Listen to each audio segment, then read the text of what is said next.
When people look at the last 10, 11 years in gold and they see sideways action, and then they conclude that, well, gold is no longer an inflation hedge, it's no longer relevant because it's not going anywhere, you have to look at the last 20 years. You can't just look at the last 10. You got to go back 2001 and see that gold was under $300 an ounce in 2001.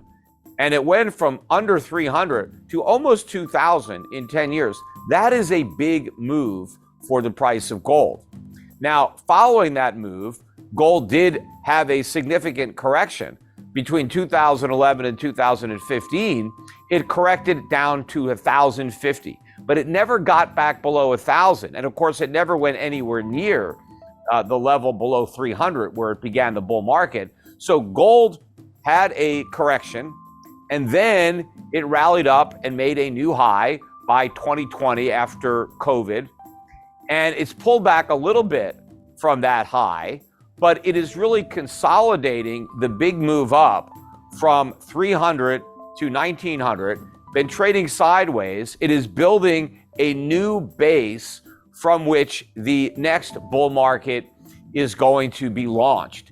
And what is delaying liftoff of this gold rocket ship is a misconception on the part of investors around the world as to the real situation with inflation in the United States and the Fed's ability to put the genie back in the bottle.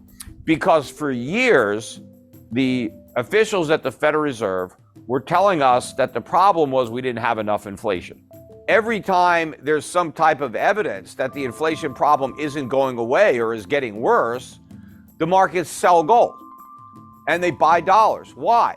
Because they're afraid not of inflation, but of the Fed's fight to rein in inflation. And everybody just believes, well, if we're going to have this Fed that's going to get rid of inflation, I don't need to buy gold. I don't need to hedge inflation because the Fed's going to get rid of it for me. And while they're fighting inflation, they're going to jack up interest rates, and higher interest rates, well, that's bad for gold. And so the price of gold has gone down. But none of this is true because rising nominal rates don't make a difference to gold. What matters to gold are real interest rates. And as long as they're negative, that's positive for gold. And what the markets don't understand is that inflation's not going back down to 2%. It's more likely to go above 10% because what the Fed is going to bring down with its rate hikes is not inflation, but the economy, because this whole bubble economy has been erected on a foundation of inflation. The whole recovery from the 2008 financial crisis was built on inflation. And now that the Fed is trying to remove some of that inflation, you're taking away the foundation, everything comes collapsing down. Stocks are collapsing. Companies are going bankrupt that never should have existed. All the debt that never should have been taken out, that was non-productive and is now no longer serviceable at a higher rate of interest. The Fed is in the process of creating a much worse financial crisis than the one that it created in 2008.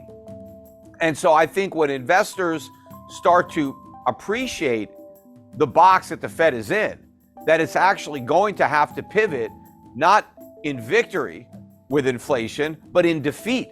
The Fed is going to have to turn its attention to stimulating the economy, and the only tool it has to do that is inflation. Every problem that the Fed has tried to solve, it's done it with inflation. That's why this inflation problem is impossible to solve, because when your only tool is inflation, how do you solve the problem of inflation with inflation? You can't. This is a problem that the Fed can't bail us out from. And when the markets wake up to this, when the Fed has to go back to quantitative easing, even though inflation is nowhere near 2%, then I think the bottom is going to drop out of the US dollar, and I think gold's going to go through the roof. In fact, we've already started to see this correction. The US dollar index, which was bid up to almost 115 a couple of months ago, is now down to 105. That's a significant decline. The chart looks very toppy for the dollar. At the same time, gold has rallied. I think you had a major capitulation in this correction in gold. I think a lot of the institutional money gave up. They threw out all their gold stocks. A couple months ago, you had new 52-week lows in a lot of the big gold mining stocks, Newmont, Barrick, and to me, that was an exodus from the sector. worst trade you could have possibly done. The smart money was buying up these gold stocks. They could read the writing on the wall. And as the inflation rates move higher, and there's no way these central banks are going to stop that because of the massive amounts of debt that they have. Nobody wants to raise taxes on the middle class. Nobody wants to cut spending and cut Social Security or Medicare. So the government is going to continue to pay the bills by creating inflation. And so anybody who has dollars is going to see a significant inflation tax eroding away their value. And the same may be true for people around the world. So they're going to be looking for alternatives to government money. Just like people looked for alternatives to taxi cabs and they went to Uber, or they looked for alternatives to a hotel and they went to Airbnb, or they looked for alternatives to the post office and they started using FedEx. They're going to go back to gold as money, but they're not going to be carrying around their gold. The gold is going to be stored with a reputable third party, and that third party will issue a digital token like a Bitcoin that represents ownership of that gold. The original paper currencies that circulated in the United States were issued by private banks. The Federal Reserve wasn't created until 1913. We had paper money before 1913, but it was all issued by private banks and it was all backed by gold. And what gave the paper currency value was the gold in a vault backing it up. Well, today, you can issue currency backed by gold, but you don't have to do it on paper. You can use blockchain and issue it digitally. You could take a token that represents ownership of gold that's stored that can be transacted and used as a medium of exchange and a unit of account much faster and much quicker than you could use Bitcoin. So if I want to make a transaction over the internet, and let's say I want to buy something from somebody in Australia and I want to pay him, I can instantly send him gold. I don't have to send him the physical gold. That gold sits in a vault. What I send him is my ownership certificate digitally of that gold. And so the ownership of the gold transfers from me to the person in Australia, but the gold continues to sit in the vault. Maybe it's a Brinks vault in Switzerland, something like that, but the ownership changes. People are going to look for alternatives, and the free market will supply it. Initially, the free market supplied Bitcoin because people weren't really looking for a store of value or for an alternative medium of exchange. The demand for Bitcoin was from speculators who wanted to get rich. That's why people bought Bitcoin, so they can, get a Lambo. They pointed to all the people that got in and made a fortune, and hey, you can too. There was no real demand to use Bitcoin as money. I mean, nobody used it as money.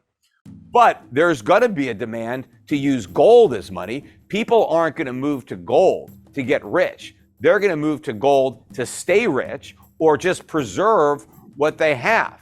And as inflation starts to really accelerate at a higher level, I think more and more merchants are going to want to move to a gold standard.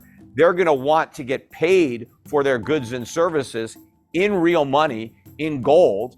And with blockchain, that's all possible. That's all easy because you can break up an ounce of gold into tiny fractions. So you don't even need copper anymore or nickel anymore or even silver. You can do all your transactions in one metal, in gold, and you can do it quicker and cheaper than you can actually even in fiat currencies. It's easier than a bank wire. It's cheaper than using a credit card to make payments.